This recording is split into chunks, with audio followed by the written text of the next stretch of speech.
much for the invitation to update you on our CML pilot project. I call it pilot project because we may have several other options to cover CML in Harmony Plus, but I was asked to initiate this pilot project, and I contacted colleagues around the world, and Susan Brantford was very, very helpful with the connection to the ICMLF community, and my colleague here in Jena, Thomas Ernst, and Sue actually drive the project forward. Unfortunately, I could not travel because we have complete travel restrictions here in our university because of the fourth wave, which is for Germany much, much more dangerous than any other wave in the past. Next slide, please. Just a few words on CML. Where do we stand? With the recommendations, 2020 CML recommendations, we updated on 4 first-line treatments, 5 second-line treatments. Allogeneic stem cell transplantation is still a salvage option for about 3% of patients. But we have a new aim of treatment. Our new aim is to achieve so-called deep molecular response. And patients who have deep molecular response for at least 1 year are eligible for treatment discontinuation. And our major concern currently is not the disease itself, it's the long-term side effects of treatments and the quality of life of the patients on the long term. Therefore, any attempt to merge data, to collect data, should cover this important aspect as well. Next, please. And these are different studies who demonstrate that we have always the same rate of relapse after treatment discontinuation in these so-called TFR studies. About 50% of the patients relapse, independent of the entry criteria, independent of the composition of these cohorts. Therefore, it's of course advisable to merge these cohorts and to be able to detect prognostic factors for treatment-free remission. Next, please. And we have 5 different drugs available, licensed drugs. These dendrograms demonstrate the different inhibitory profiles of these drugs. That means we have multi-kinase inhibitors on the right and more specific BCR-ABL inhibitors on the left. This is important for the efficacy for BCR-ABL independent evolution of the disease. That means clones which can be detected by next generation sequencing, for instance. But it's always important, it's also important for the side effect profile of the different drugs. Next, please. And we have a new drug available, which is asciminib, BCR-ABL, the first BCR-ABL specific drug. It inhibits BCR-ABL on a different target, on the myristoyl binding pocket, and on this biochemistry background, it's specific for BCR-ABL, and it's of course very interesting to know which patient cohorts are still sensitive to an BCR-ABL specific inhibitor and which cohorts of patients need a multi-kinase inhibitor.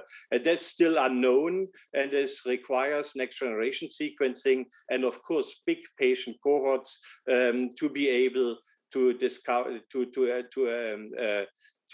reveal this specific impact of the kinase inhibitors. Next, please.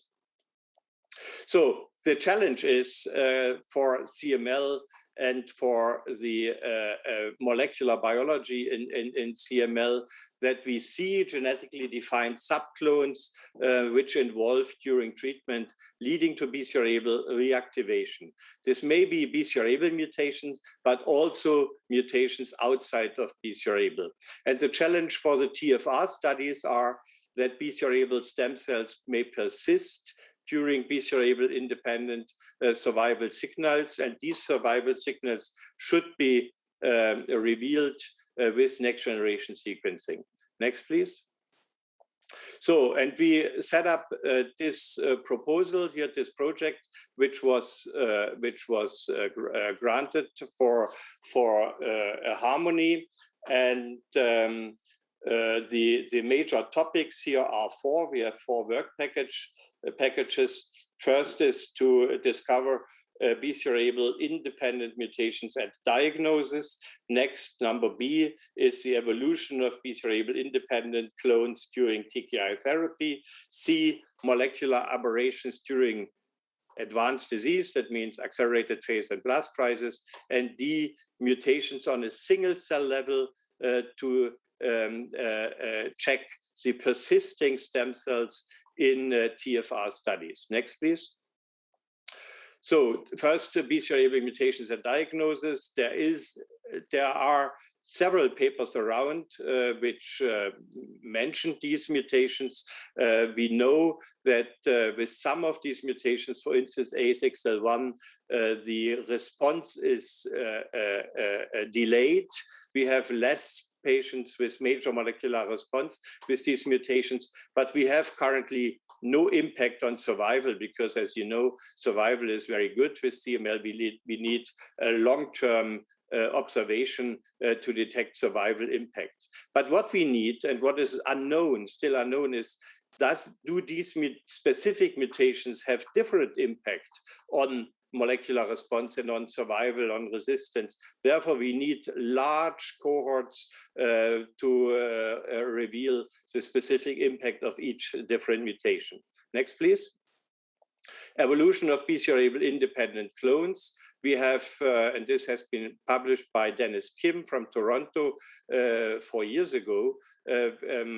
That means you see these pilot studies which are already around, but not merged in big databases. We have the first pattern, persistence of BCR-ABL independent clones. Second pattern, emergence of such clones during treatment. And the third pattern, the most important for the patients, of course, is the clearance of additional mutations in parallel to the clearance of BCR-ABL during treatment with BCR-ABL specific inhibitors. Next, please. Number C are the molecular aberrations during advanced disease. We have data, for instance, from the CML4 study that cytogenetic aberrations have an impact and may herald advanced disease. But we want to see the same with specific molecular aberrations outside of cytogenetically visible clones. And this is, of course, ongoing globally, but not collected in one database. And number D, the last one, next please, is the mutations detected on a single cell level, specific cell populations, most importantly, the persisting stem cells in the TFR studies. That means these are four very well-defined work packages. We need specific patients, specific material for these patients, and we need the labs who do these mutations for the collaboration in this project. Next, please. So we have a plan to analyze this. We have a dictionary. We set up this dictionary. The dictionary was agreed with all participating labs and with Salamanca, with colleagues in Salamanca. That means we are ready to start the project. Now, next, please. This is again here the background. Sue Brantford and all the colleagues involved in such a study have published a review article in Leukemia 2 years ago as a foundation for our project. And who are the groups who are involved in this? It's first the European Leukemia Network Package 4, and we advertised this project here in our most recent work package session. It's the International CML Foundation Genomic Alliance, a global alliance with a lot of labs from all parts of the world, which you can see here on this paper, and the well-established collaboration within the UTOS cooperation framework. And this framework is involved in this project here as well. Next, please. So this is the International CML Foundation. This global genomic alliance started a database already a few years ago, but it was quite obvious that we cannot do that without technical input, without sophisticated data cleaning and so on. That means we were looking for a platform where this data can be managed and stored. Next, please. These are the challenges which are well known: the ethical compliance, the data security, the de-identification of data to ensure patient anonymity, and the required legal agreements between the contributors. And all is, of course, available within the Harmony project. Therefore, the Harmony platform was an ideal platform for this project. Next, please.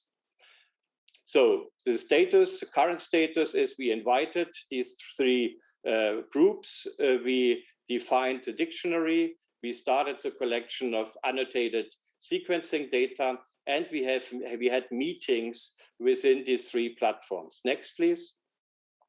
So, and these are the current collaborators. We have commitments of 11 labs from 10 countries on 4 continents. That's a huge success, of course, and all these labs committed altogether more than 2,500 samples with next generation sequencing data from more than 1,500 patients. This is a very realistic expectation for these 4 work packages. And the next step is, of course, the contracting step. Since we have the dictionary now, we need the contract with these 11 participants. Next, please. So, but we have, apart from this pilot project, we have, of course, further opportunities. And I want to mention this very briefly. There is a big demand to collect quality of life data during this long-term CML treatment, as I mentioned. The collection of patient-reported outcome data is available in various big studies, and this has been published. Some of these data have been published.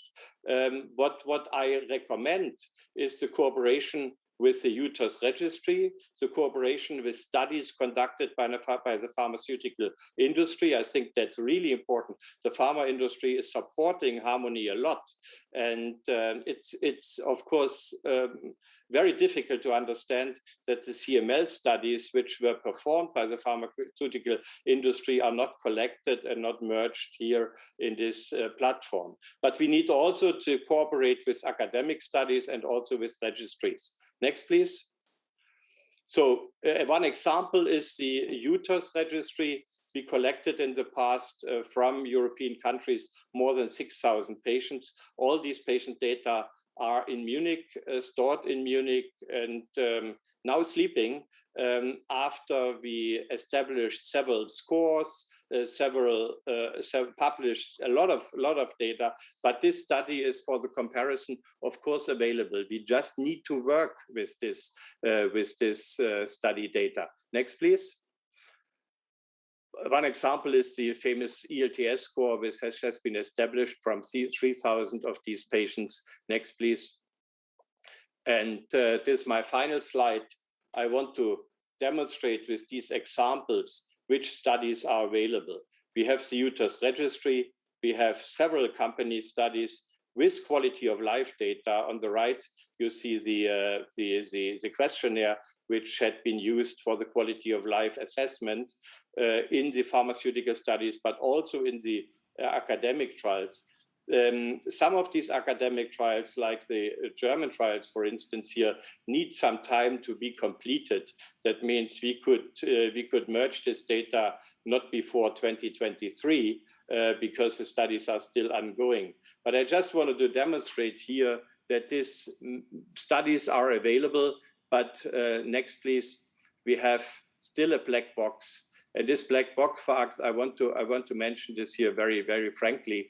The black box is the manpower to set up this merging of this study, this cannot be done with 100 euros per sample post hoc. We need manpower now in advance to be able to collect this study data to send it to the Harmony office. We have, of course, legal aspects, mainly from the pharmaceutical studies. We have data protection issues, informed consent. I think everything can be resolved easily, but we need to get in contact to discuss the opportunities here. We have a big demand, mainly from the patient coalition and from the patient advocates who are part of Harmony here. And we have this data available, and I have no clue how to do this with these studies, but I wanted to mention this here in the General Assembly to demonstrate or to mention that this opportunity is available. Thank you very much.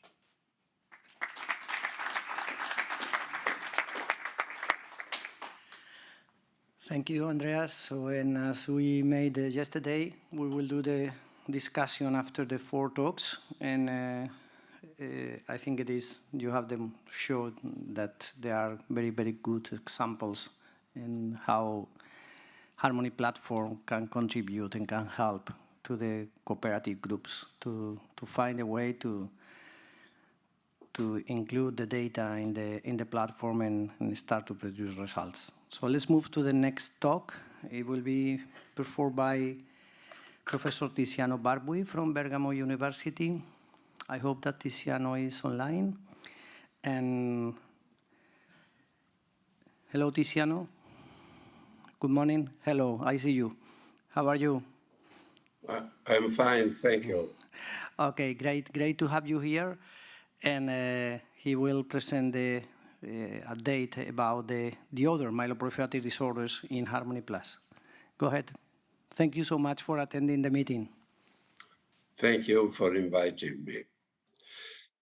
So, good morning. Thank you for inviting me, for allowing me to present our data on COVID in patients with MPN.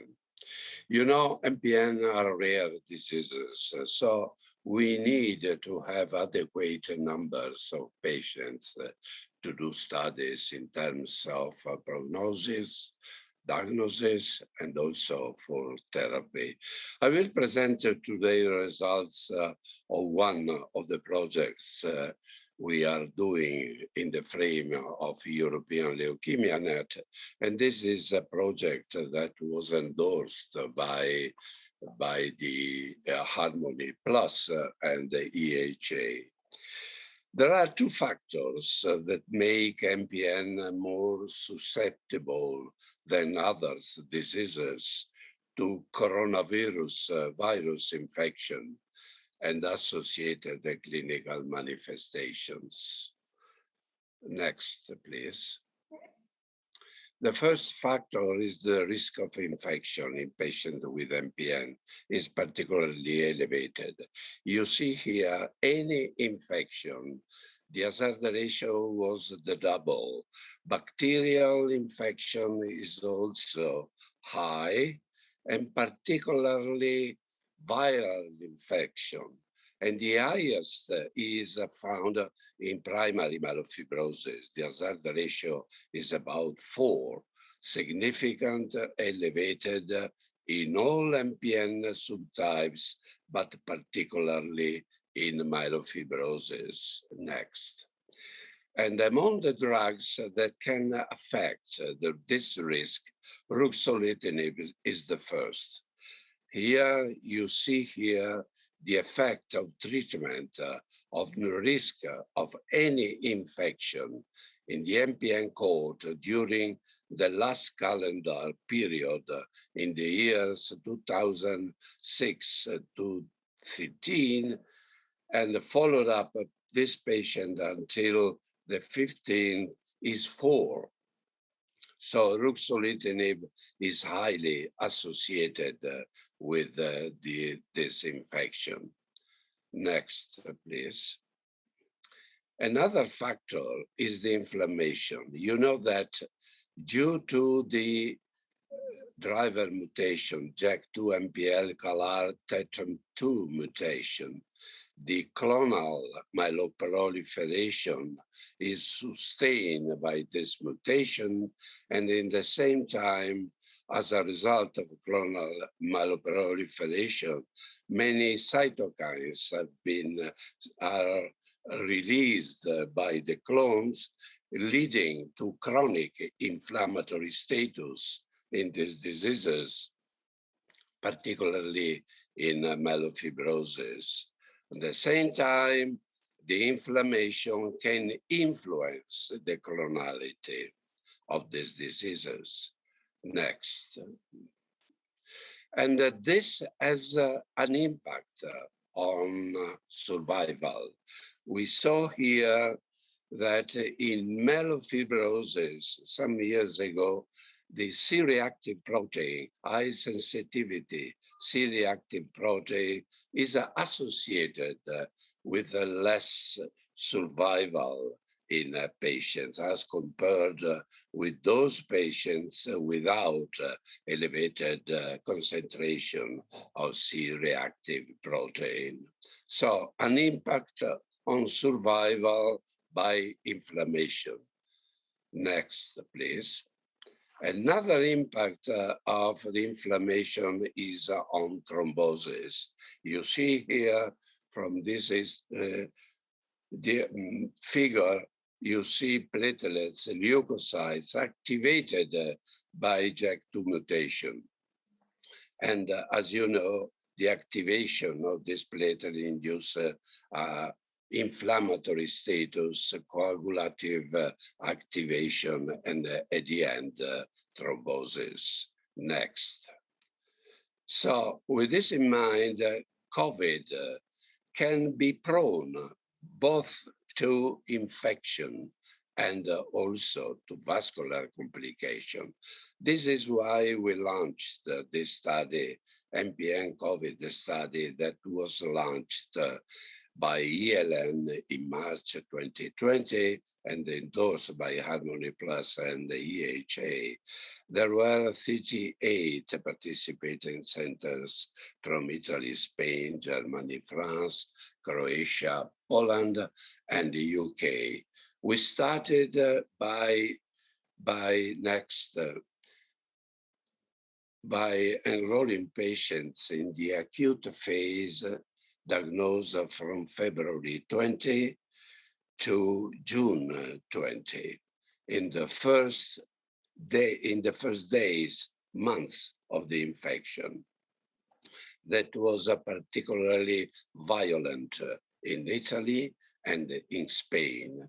We had the opportunity to enroll 175 patients, and we describe what happened during the acute phase and in the 6 months subsequent to the acute phase. Next, please. Next. These are the patients. You see here that all the phenotypes have been represented, 51 ET, but particularly I want to focus on myelofibrosis.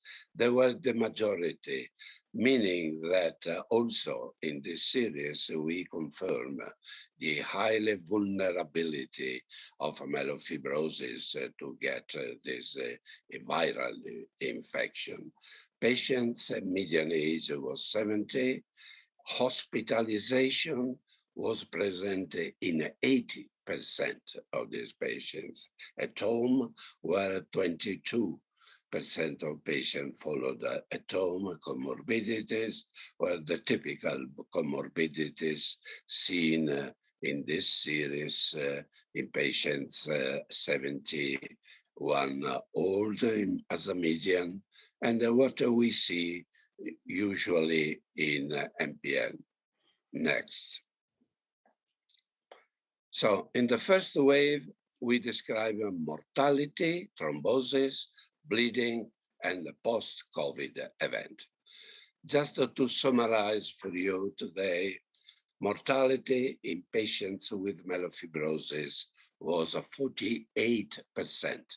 half of patients with myelofibrosis died during the acute phase, whereas 25 in ET, PV, prefibrotic, and independent risk factors were male, sex, severity, of course, of COVID, and what was important was ruxolitinib discontinuation during the acute phase.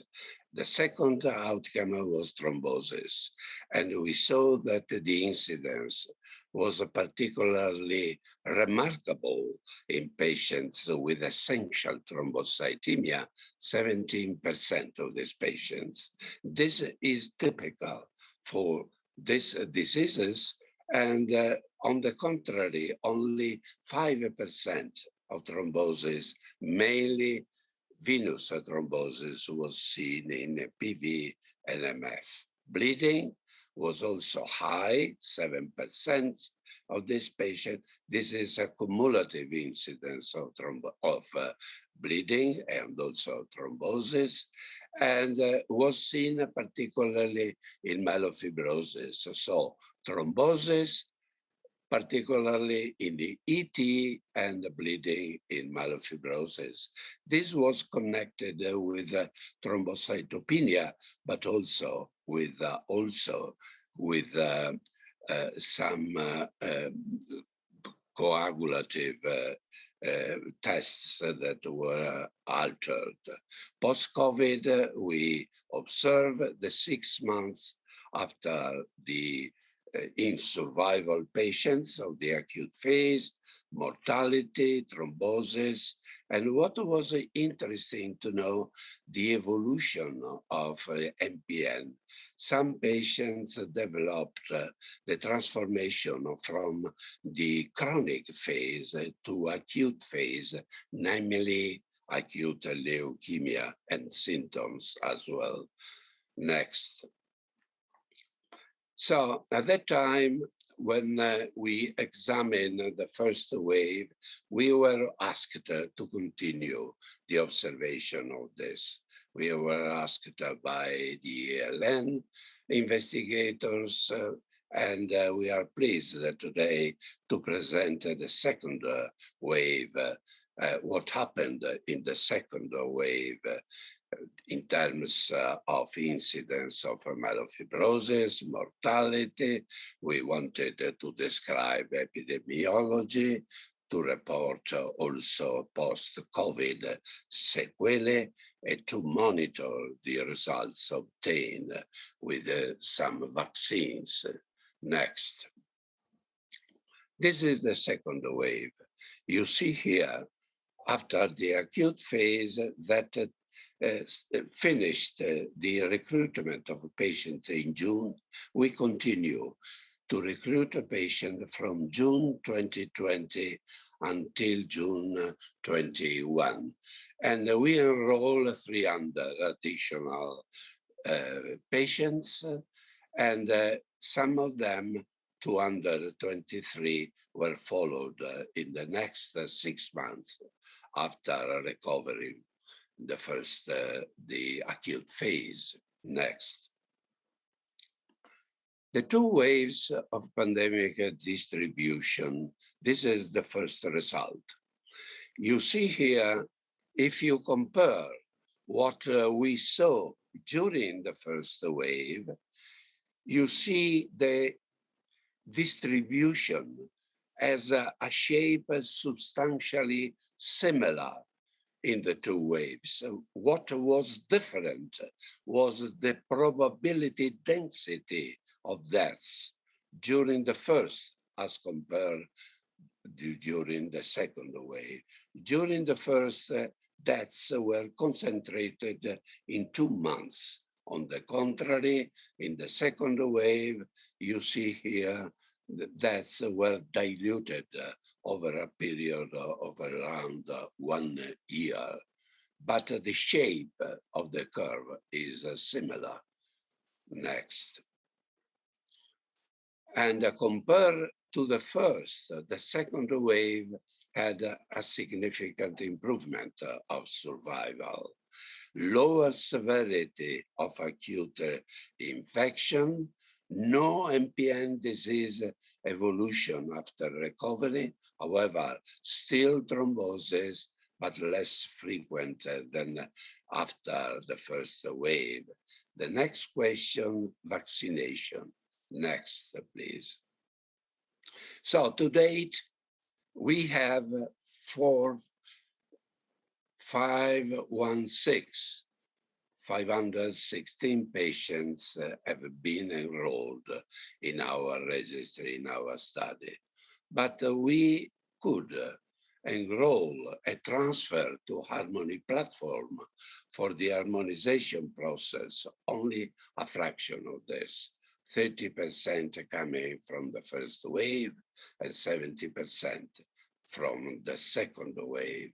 The reason for that, next, was that we had some problems because there was sometimes a delay or rejection of the data sharing, especially from Italy, because the definition of the project was not clear.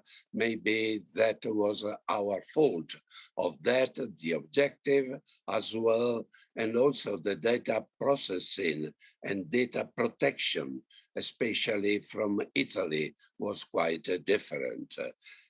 On the other side, we had the need to have some collaboration from the foundation, my foundation, for financial implication of this project.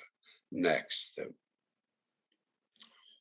So the impact of what we did at the time was good because we had 4 papers published.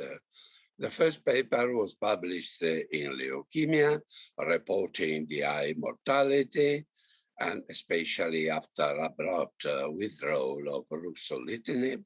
The second was in ET associated with venous thromboembolic events. And the third was the long-term follow-up recovery MPN patients with COVID. And recently, we published a review article on Philadelphia negative MPN around the COVID-19. The panorama and the epidemiology was different. Next, please.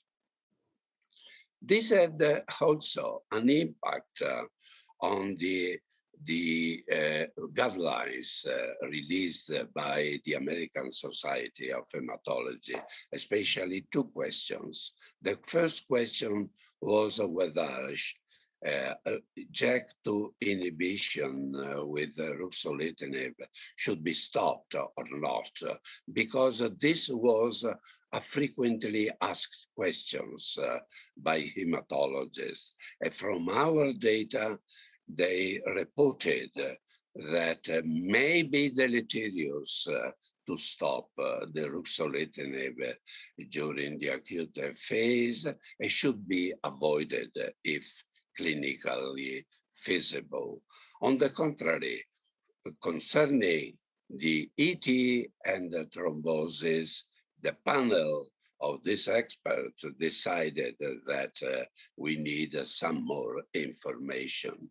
But it should be an alert from the hematologists when they are dealing with essential thrombocytosis. There are many possible plausibility, biological plausibility of this vulnerability in terms of thrombosis by patients with essential thrombocythemia. Next.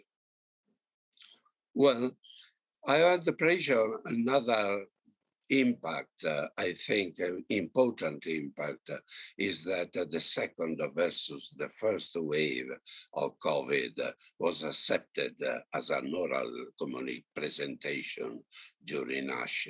This gives me the possibility to thank very, very much all the authors, all the participants to this to this project that is still active, and we continue to enroll patients until 2023.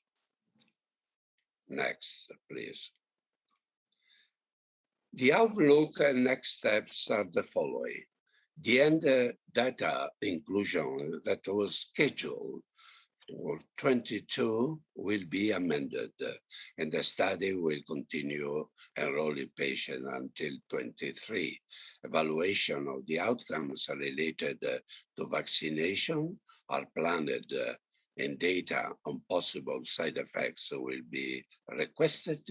Cases that eventually incur new bacterial or viral infection will be highlighted, including new COVID reinfections.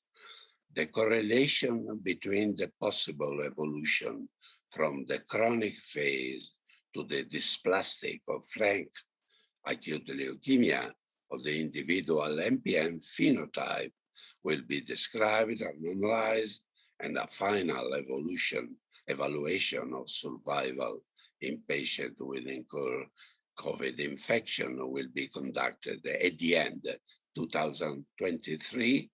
At the end of the enrollment, participating centers will continue to be alerted to any news on COVID in MPN. I want to stimulate centers to report their patient in the registry.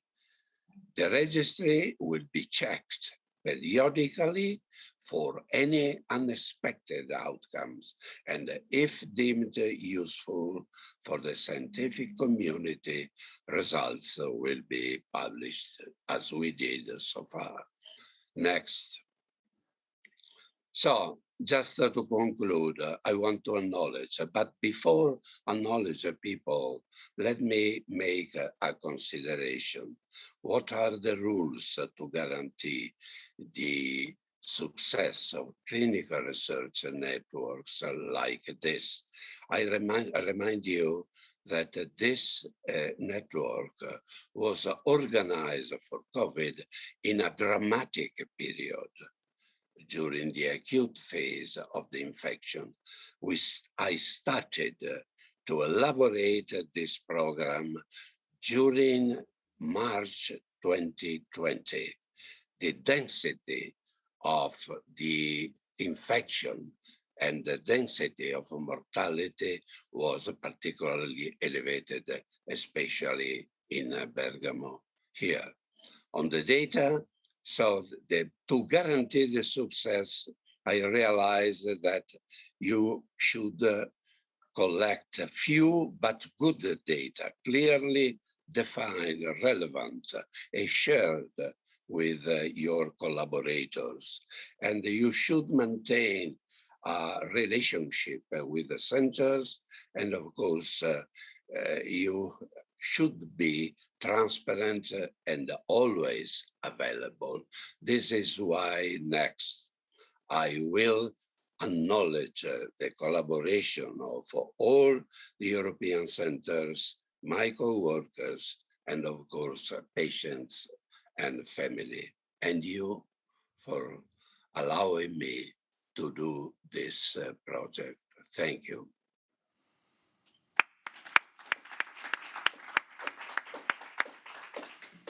Thank you so much, Tiziano. So these are really a great survey of myoproliferative disorders during the pandemic, and still ongoing project, and congratulations for this oral presentation to the ASH.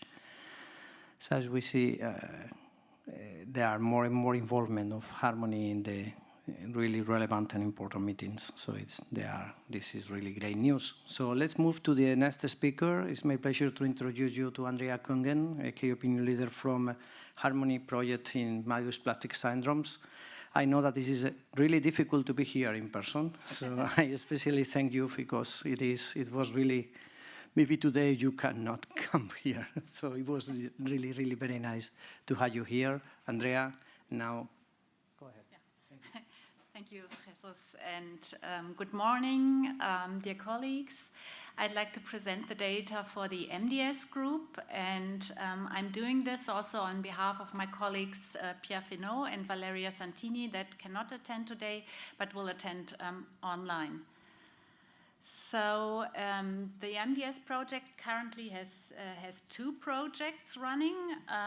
We are very happy to say that for the first project we are now almost at the stage to analyze the data, and the second project has been reviewed and also recently has been approved, so we are looking forward to collecting the data for this project now as well. I'd like to start with the second project and just briefly introduce this one because, this project is called lenalidomide discontinuation trial, and you have already heard about CML and the relevance of discontinuation of treatment.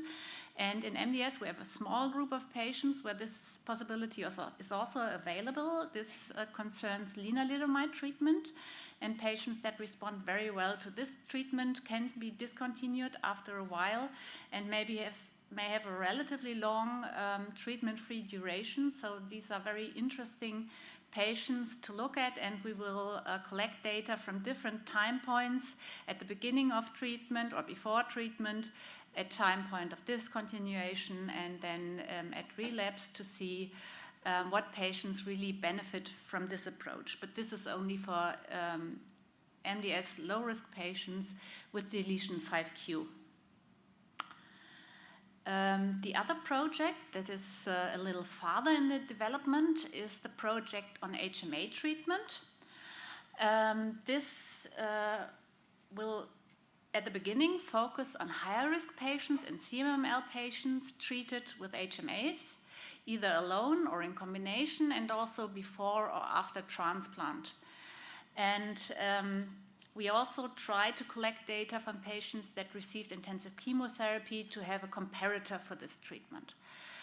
In the future, it will also be possible maybe to look at lower risk patients that receive HMAs, but this would be off-label, so we would have to see how many patients were treated really in Europe with this approach. And it also offers the great opportunity to cooperate with the AML group and see, compare our results to HMA treatment in AML patients. Now, of course, we plan to, or we have put together complete clinical data and have a special focus on cytogenetic and molecular data, of course, but we also try to collect data on flow cytometry, and we will see how many groups have also collected data on other approaches like epigenetic studies, for example. That would be very interesting, what we can say, how many groups really collected this data yet. We will look at response, of course, and progression to AML, as well as the different survival endpoints, but we will also focus on clonal evolution, cytogenetic and molecular. And we try to collect also data on infectious and bleeding complications and hospitalization, so to look maybe at some health economic things and things that are really important for the patients and the quality of life. The focus is to see what clinical characteristics and molecular characteristics lead to response or a prolonged survival during treatment with HMAs, of course.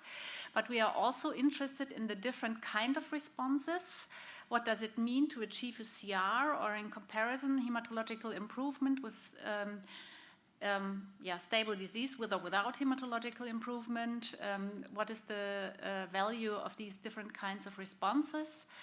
And to see the different kind of treatments, how they were done, the treatment duration, the different schedules that are used for HMA treatment that can differ quite a lot between different countries and different clinics. And we will try to do some subgroup analysis, especially looking at elderly versus younger patients. CMML patients are a certain group, and a group in which we have a lot of interest are those patients that achieve prolonged responses, because some of the patients really live longer than 2 years and are treated for 3, 4, 5 years. And we want to see, well, what kind of characteristics do these patients have?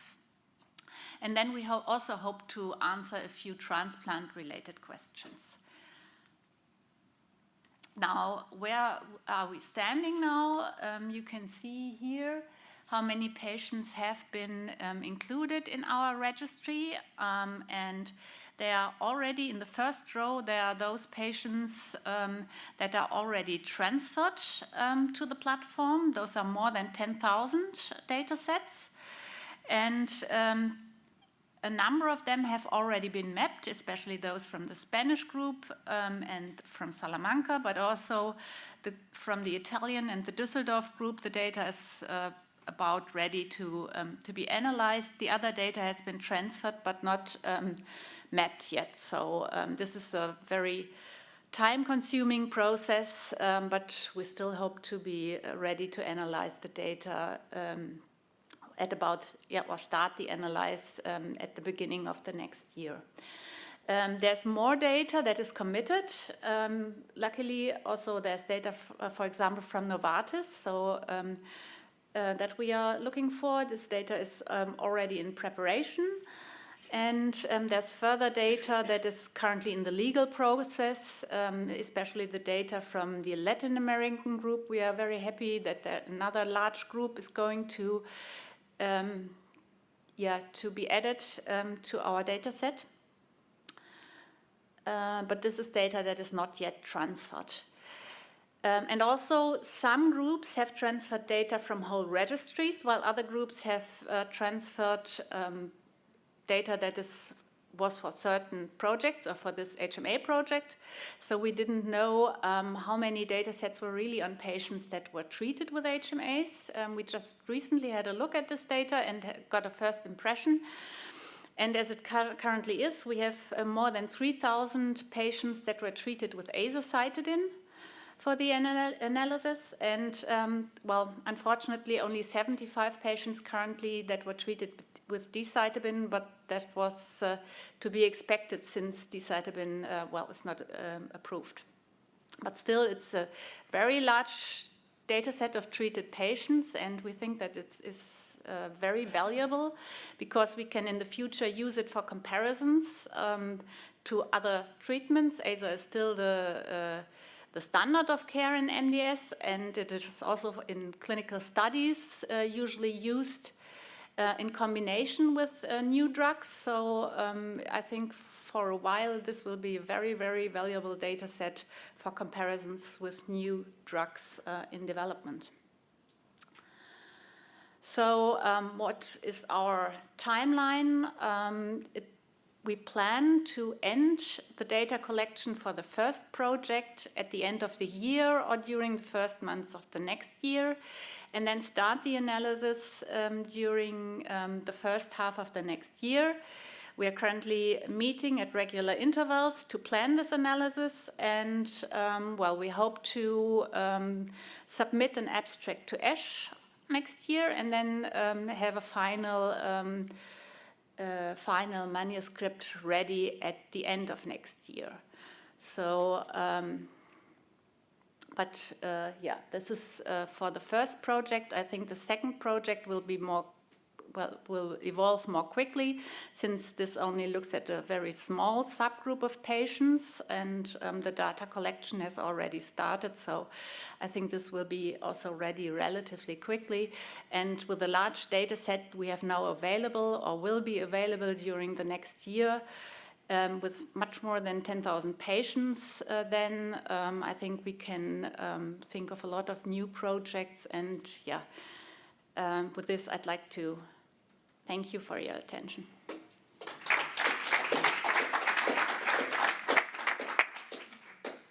Thank you, Andrea. And now we'll move to the last presentation, and it is will be performed by Thomas. Thomas is online. Okay. Hello, Thomas. How are you? Hello.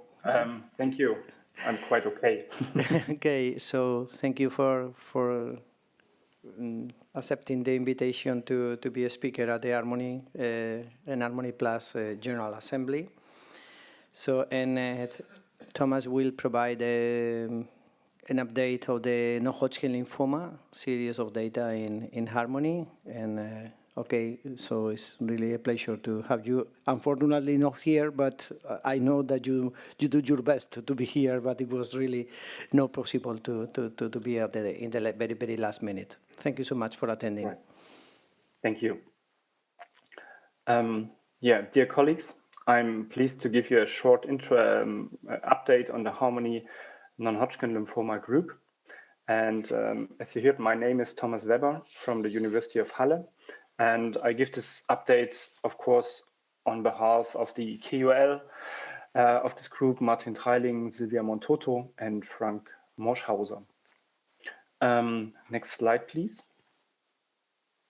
First, I would like to give you a short introduction. So we firstly choose the non-Hodgkin lymphoma subgroup of the peripheral T-cell lymphomas. As, I mean, you're all aware of that.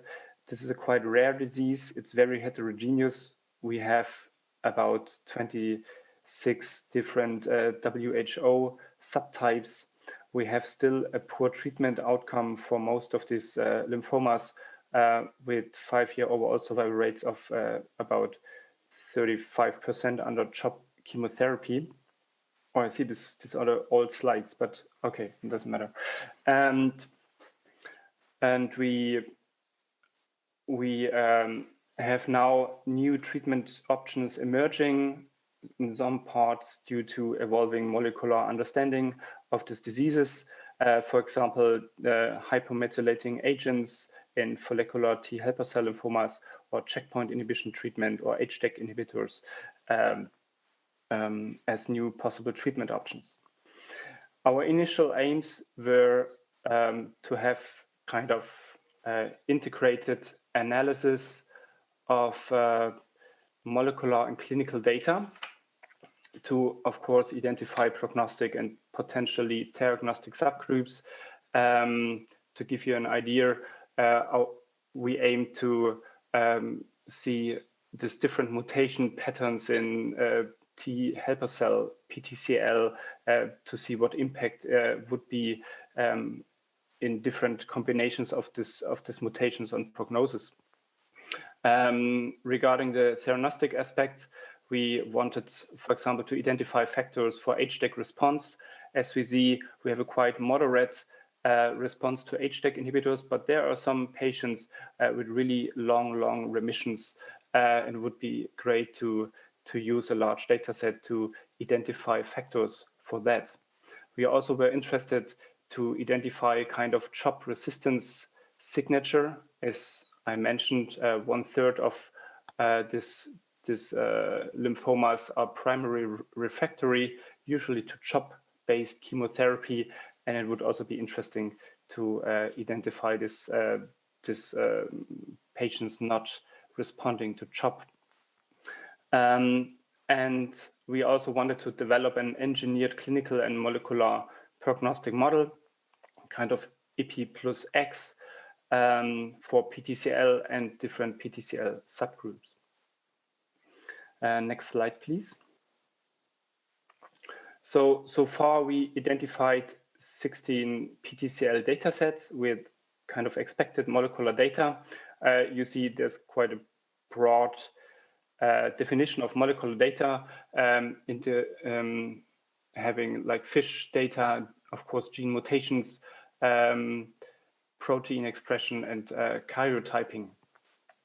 And these data sets were registries and also clinical trials from the academics and the pharmaceutical industry. So far, we have 4 data sets with about 900 patients in the process of data transfer. Unfortunately, we hope that we can look up the data in the next weeks for the first trials, and and we are quite happy with this. We have 4 data sets with nearly finalized negotiations with about 2,500 patients in. And we have 4 data sets in discussion with the data owners with about 360 patients. These are quite important data sets, as we know they have molecular data in as the TransScan data set or some German clinical trials we would really like to include in the Harmony database. Having the current data dictionaries of the data sets we are the most advanced with, we have kind of a paucity of molecular data. We have some Ki-76 labeling, we have some CD30 expression, some karyotyping, but we do not have by now a known number of mutation analysis so far. So we need to wait to have a full picture. We have to wait for the pending data sets. What's quite interesting and what we are quite happy with, that we have a lot of PET scan data. We have end of treatment PET scans in about 55% of patients or data sets, and we have some iPETs, so interim PETs, but here we have to define the number of this analysis more. Next slide, please. So we kind of adjusted our research questions and to more like clinical and PET-based analysis. We would like to evaluate the impact of gender on the treatment outcome. There are, for example, some data from the ACT trials showing a tremendous benefit of female patients from this treatment. We know this also from other treatments, which is not only due to like a better molecular basis of the disease. There have to be other factors, and we would like to see how this is in different treatments in PTCL.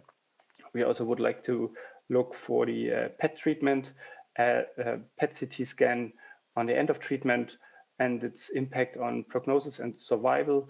We can use, therefore, here the Deauville score, which is given in most of the data sets, and to see what the negative end of treatment PET scan is bringing for the patient. And another important question in these terms is the value of autologous stem cell transplantation in first complete remission.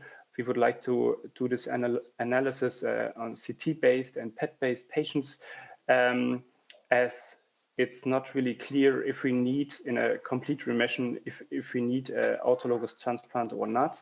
And this data can help to elucidate this question. Here, I also mentioned some other things we would like to do. For example, also the re-evaluation and comparison of other prognostic scores as IPI, PIT score, modified PIT score in this cohort. And to give you another example,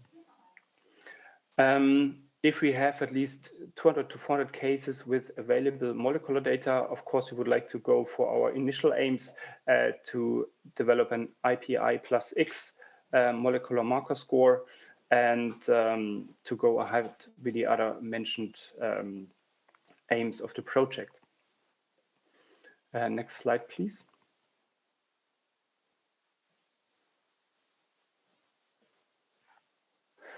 So what's the impact? I think this would really address clinical meaningful research questions who will not going to be answered in clinical trials, and will lead to improved decision-making in the PTCL treatment.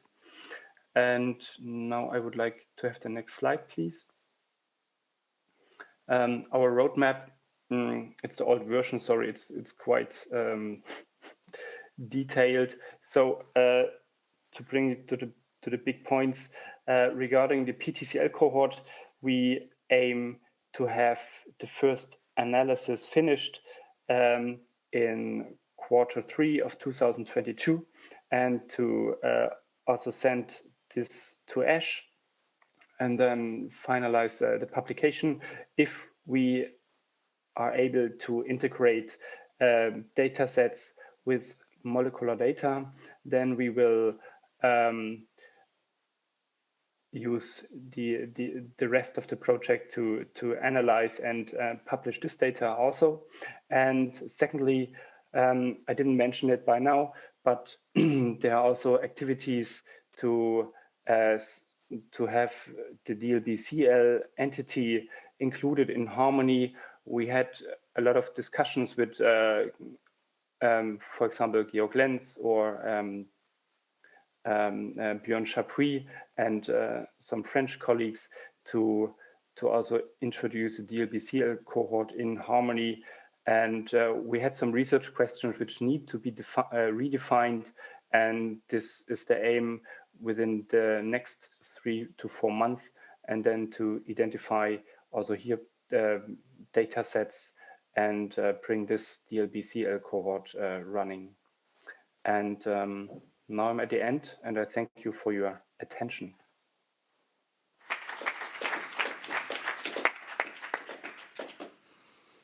Thank you, Thomas. So happy to see these improvements in non-Hodgkin lymphoma, because it was really not very easy way with the different involvements. We lost Jill cells in the middle and so on, so it was really not so easy way, and this is really fantastic to see that you are approaching for this extremely rare or very rare disease as T-cell non-Hodgkin lymphoma, these kind of figures surrounding 3,000. And hopefully you will succeed with this diffuse large B-cell lymphoma project. I think it will be really very, very important for Harmony and for the different European working groups on the field. Okay, so we have some minutes to, let's say 5 minutes, to discuss, okay, these 4 projects. I don't know if there are some questions coming from the chat, and maybe Ellen will put. Yes, we have 4 questions in the chat, and I would like to start with Guillermo Sons, if you can find Guillermo Sons' crew, because he has a question for Andreas. There he is. Hello, Guillermo.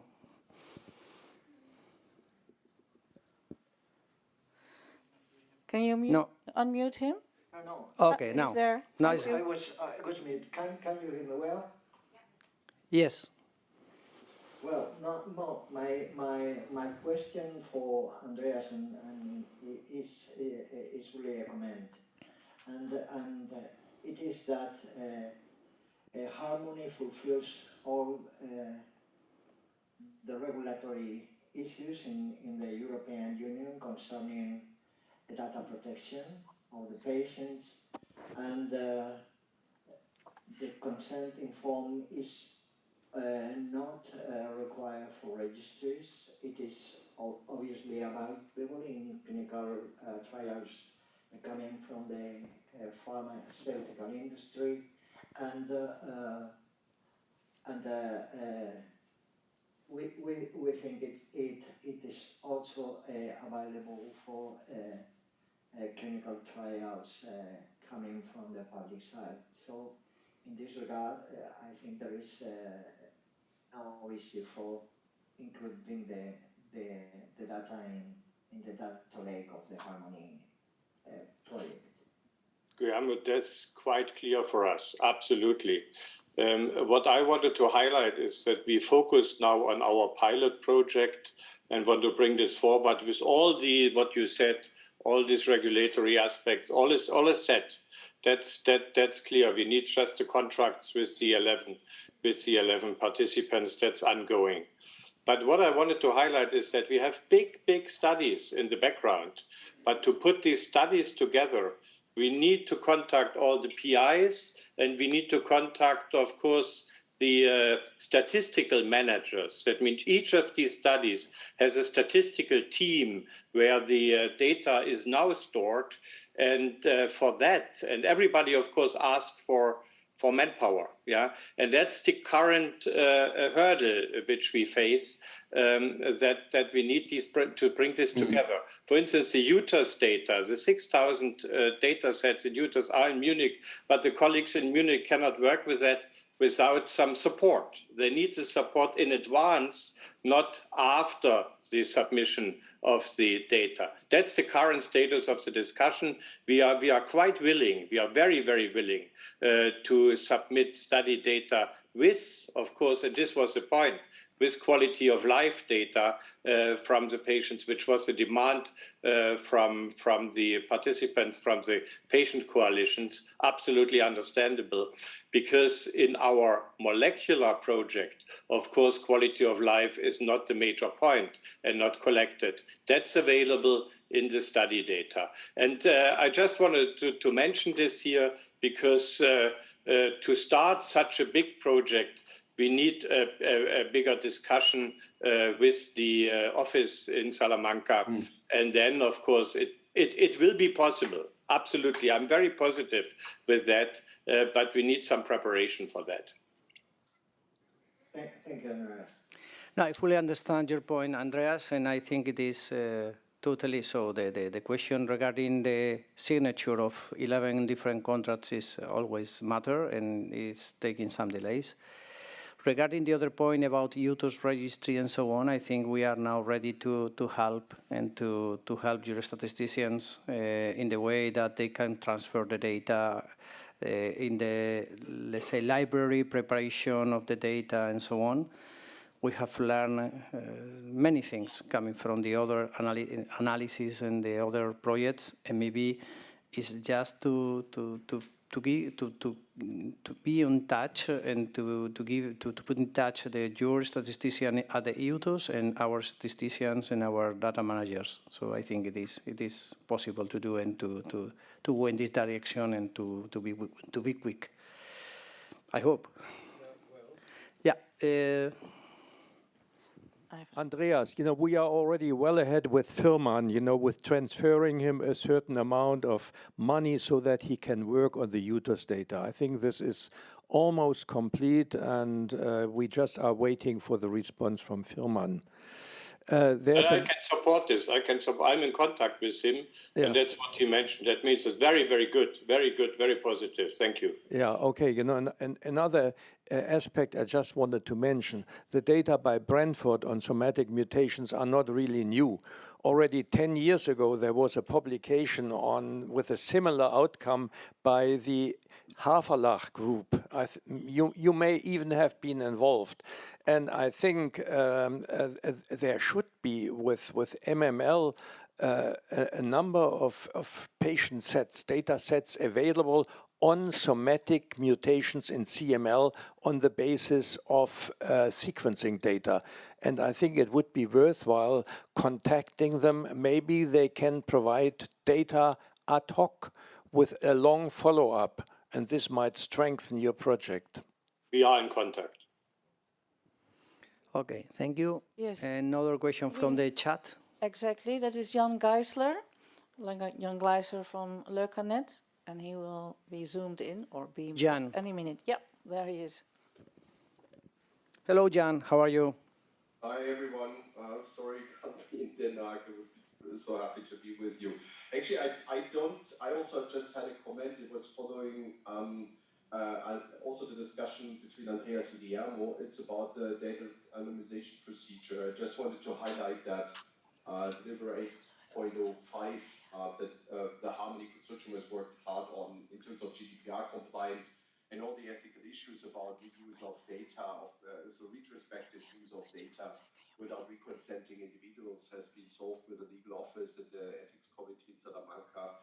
And I think it's very important that we share this also with the Harmony Plus participants, because they have not been part of the conversation in 2018 and 19 when we had all these discussions and liaison about this. And we should also put that on the website, because I can see that the proof of principle, the standard operating procedures on the website, but not the actually deliverable that was talking about anonymization procedure. I get across this topic of GDPR compliance so often in other meetings as well, and I think Harmony has pioneered this and has done great work on that. We should be more open about this, that everyone knows it, and also share it with the Harmony Plus participants, which has not been part at that time. No, Jan, I'm actually absolutely convinced about that. That's no question. The point which I wanted to make is that everybody should know it. All the PIs from the studies, all the statisticians from these studies, to be motivated to submit their data here. Yeah, and anybody should, of course, produce a second dictionary, because for the study data, we need a different dictionary as we produced for the next generation sequencing data. And this second dictionary takes time and manpower. That's the point. Yeah, and this should be done by statisticians, for instance, by Markus Firman. And it's very good that Markus gets some money from the Harmony project to start with that. That's very positive. No, I think we can also circulate this agreement between these IPs in CML, because it is a question. So it was a long way, as Jan already stated, and this is now you can take the advantages to have this question already resolved, let's say, through 2 or 3 years ago. But also I agree with Andreas that the PIs in CML don't know these kind of things. Maybe we can circulate. The main problem is that they are really legal text, not so easy to be understood, usually, to be digested. So, and this is the main problem. Okay, let's go to the next. Yes, please. Andrea, you kindly are invited also, or you can stay there, whatever you feel comfortable with. The MDS Alliance has a question specifically for you. Sophie. You can use the handheld too. Yeah. Hello, Andrea. Thanks for a great presentation. I'm so happy that things are progressing on the MDS analysis data. So I wanted to know, I think the LAN group has got a very large data set that they will be submitting. Latin group? The Latin American group, or what? Yes, what group? yeah. I think yes, but I don't know how large the data set is yet. But yes, they are. It's several countries in Latin America, so it's going to be a large data set. Yeah, I heard it was probably over 1,000 people, so that is very positive. And then generally, I wanted to know how the quality of life data is progressing in terms of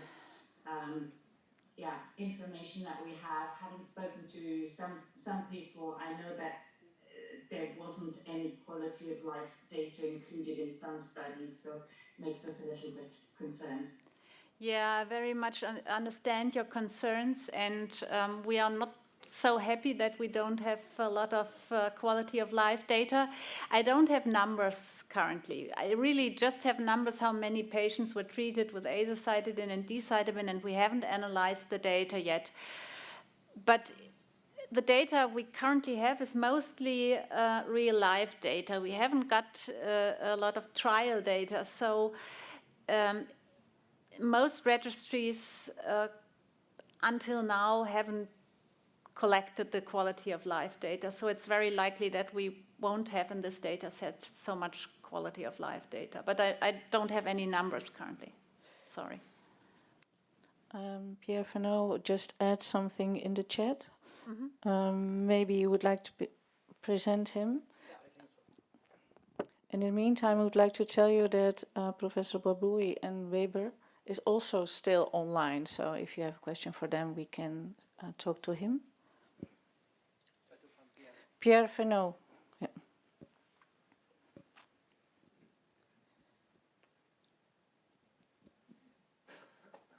Can you find him?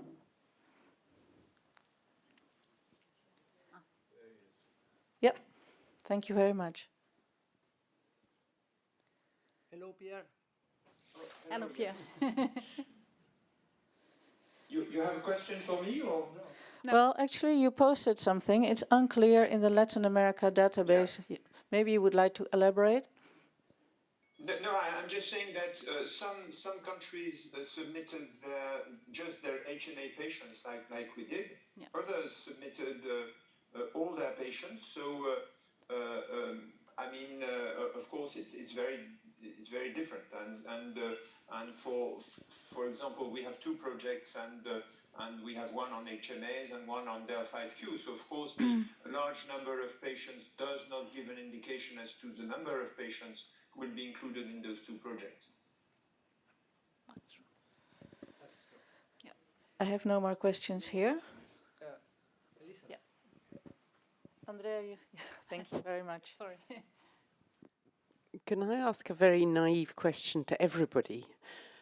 And bear in mind that we are talking about a collective cooperative bank. Is it possible to patent, once the bank is filled up, can it be data protected as a collective resource for the world community?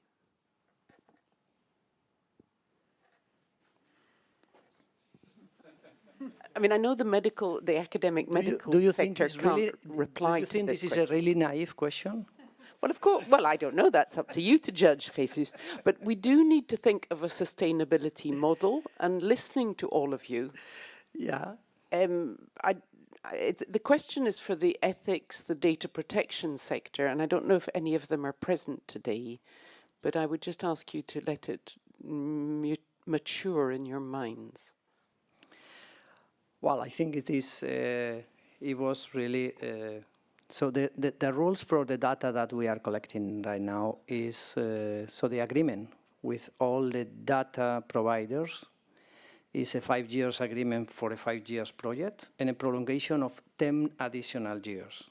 So in which the data will be collected in the database 15 years. We thought at the very beginning of the project that in 15 years this data became old and it will be not more, let's say, reused. So it could be really, and unless we are just changing and re-elaborating this. This is something that we have to keep in mind because it is something also that another topic that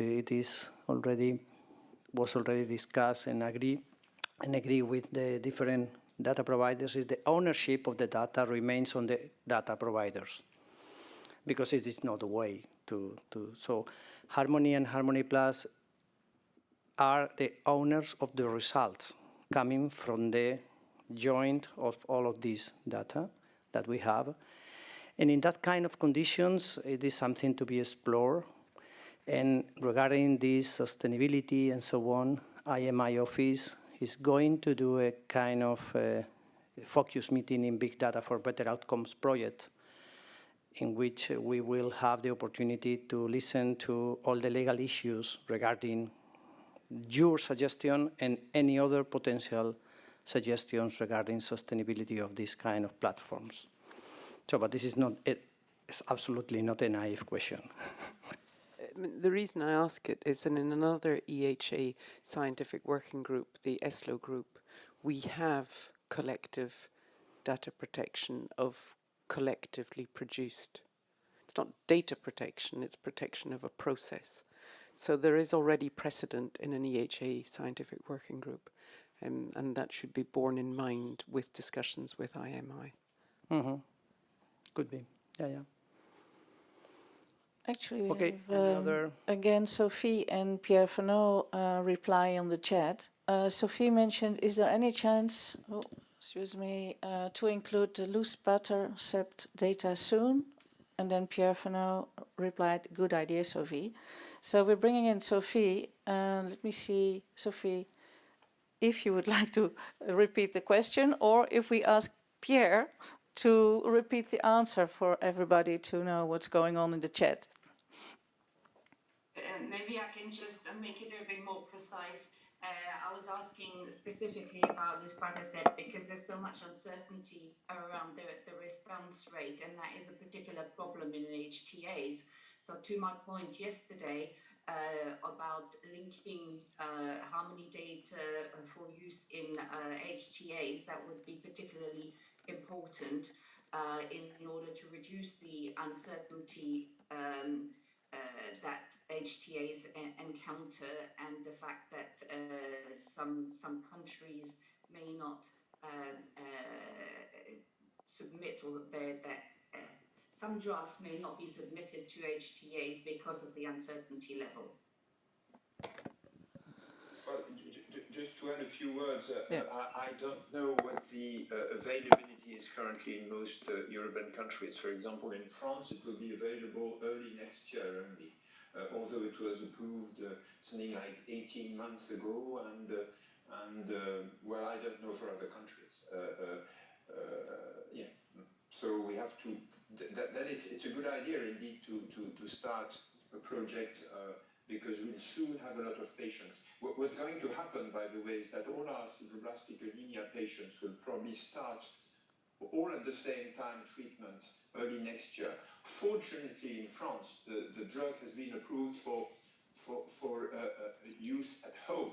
Otherwise, I mean, I don't know how our daycare facilities would have been able to cope. But so we're going to start early next year. But once again, we'll see just patients as out. But this is going to simplify things. But because those patients fortunately have a long survival, and we've had patients transfused for 5 years or more, even 10 years, and they will start treatment all at the same time. So it's going to be a challenge, and we certainly have to collect data. So what we'll do is that we'll contact the colleagues. It's a very good idea. I mean, for a project, we'll contact colleagues in the various countries to see when the drug is available, or when was it available, if they have already a list of patients being treated. I have no idea on this. Do you, Sophie? Well, we know that in Portugal, the HTA is ongoing and will have an answer in July next year.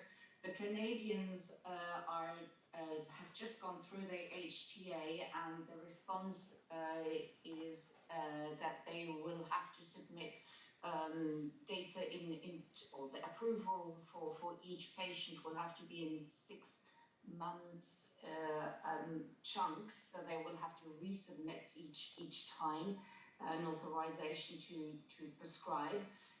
It's likely to go ahead, but there'll be regional differences in financing authorizations, and they are asking for a big financial discount. The UK is most likely not going to be available, so it's not going to be submitted to NICE. And I'm slowly trying to gather some information on other countries, but it's very slow. I believe Finland has had a HTA. Germany, it is available. Denmark, I can't quite remember, but it's really a very slow process. And reading the HTA response for Canada, there was so much discussion around the uncertainty of response. It makes it very, very difficult for any HTA body to really have a good reply or a good assessment. Okay, for France, I mean, the drug was approved for reimbursement and largely based on the testimony made by the French patient support group, CCM. I mean, they insisted on the quality of life with less transfusions, etc. So we're going to have access to it. What we also have a clinical trial that should start comparing in non-sideroblastic anemia resistant to EPO, luspatercept and luspatercept plus EPO.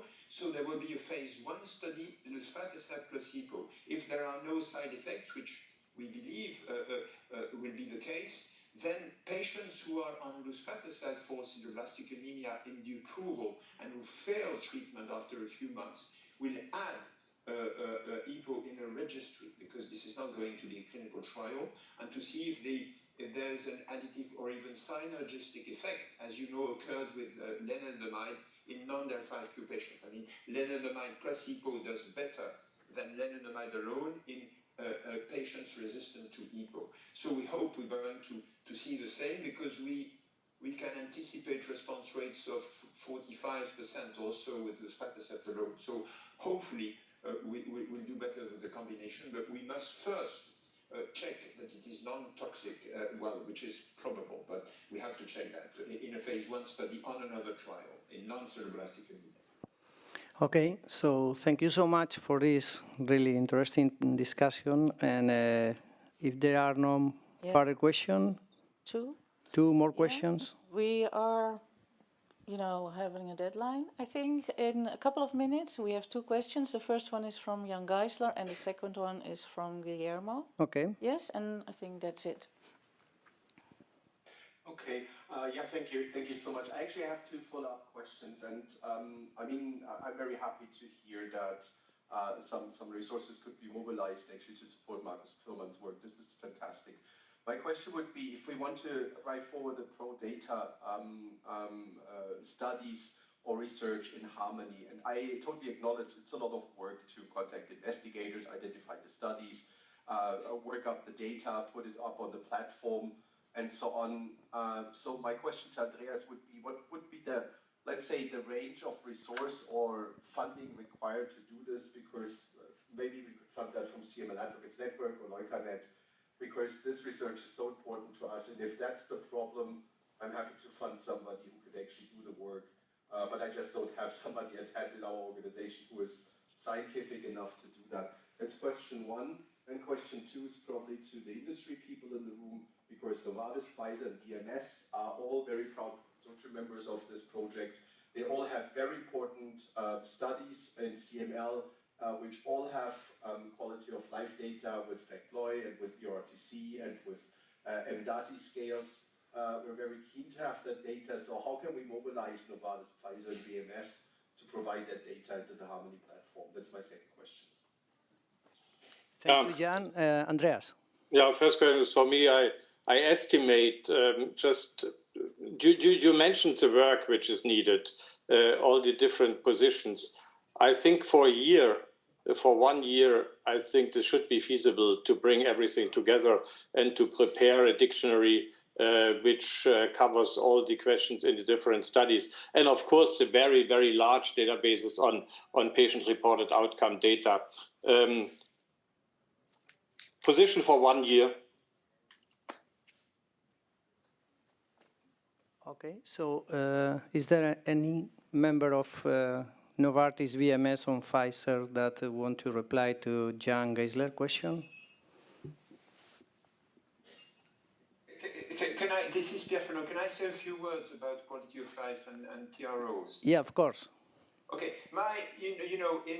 of course, those are important to collect, but in low-risk MDS, where anemia is the problem, there's a very strong correlation between hemoglobin level and quality of life, provided, of course, the drugs you give have no side effects. And this is the case for EPO, this is the case for luspatercept. So, of course, we can do a lot of work to collect those, but really, the hemoglobin level would really, the median hemoglobin level really summarizes the quality of life in those elderly patients, to be honest. And in high-risk MDS, we mainly, of course, have azacitidine. So once again, between response and non-response, and given it's really very much correlated with response. Patient response has a normal hemoglobin level, and therefore generally good quality of life. A non-responder. So I don't want to minimize complex studies about quality of life in those contexts, but we're not in a situation where we have in high-risk MDS prolonged survival with different treatments where we have to choose, and because one would be associated with better quality of life. And so we have so far very modest results in high-risk MDS, except for transplant. This is something different, of course, quality of life after transplant.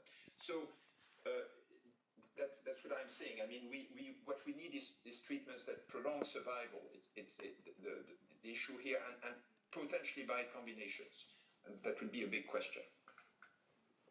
Thank you, Pierre. I think we have Last question from Guillermo. Guillermo, that's the last one. Thank you. No, it's a very easy question for Andrea Quentin. And is, do you think, and which should be the clinical trials that should be entered from the pharmaceutical companies in the case of MDS? Yeah, it's a difficult question, but of course the original approval trial of azacitidine would be quite helpful because that's a lot of data. And there are also trials on decitabine. Yeah, but I don't know what the current, how the process of negotiation has gone on with these companies. So they we were have more than 3,000 patients, and so adding the 176 patients of phase 01 trial would not make a big difference, but of course we can try.